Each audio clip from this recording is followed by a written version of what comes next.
Behind me you see my brand new, well, new to me, brand new drying rack that we just installed for hanging clothes in the wintertime. And you see it's right next to our wood stove. This is actually the first colder day that we've had, so we have our wood stove going. It's about in the 40s outside right now. And so I have my clothes hanging inside for the first time. We are in the bathroom again, and hanging from the ceiling you will actually see the bottom of my toddler's old crib. This is the part that held up the mattress.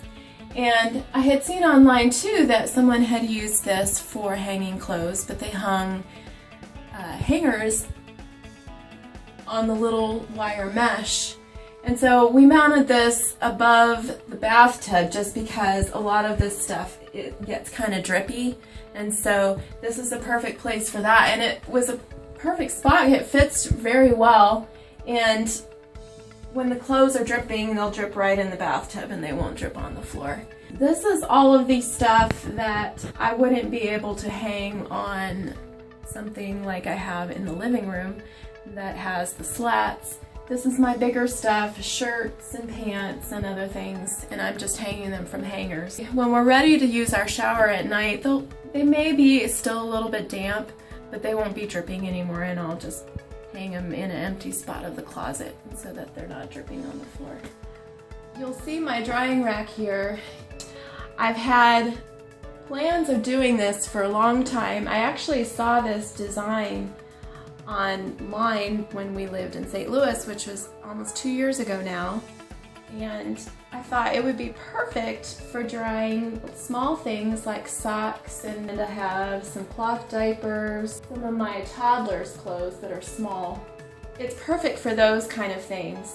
And I had seen this online when we lived in St. Louis about 2 years ago, and it's using the side of a crib. I love it because after I'm done, it just folds down flat and it lays flat against the wall.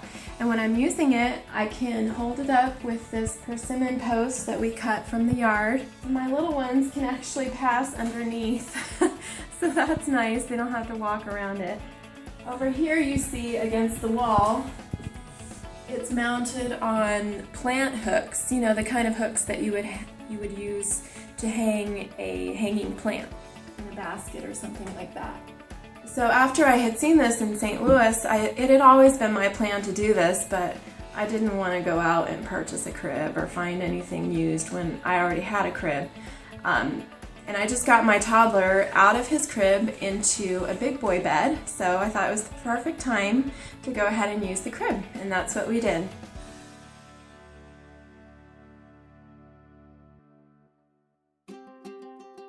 If you enjoyed this video, please click the thumbs up button below the video. It really makes creating these videos worthwhile. If you want to make sure to never miss a new video, be sure to click the subscribe button. Now you can get your homesteading questions answered. Visit us at our contact page on anamericanhomestead.com and send us your questions. Maybe we'll pick your question for a future video or article on our website.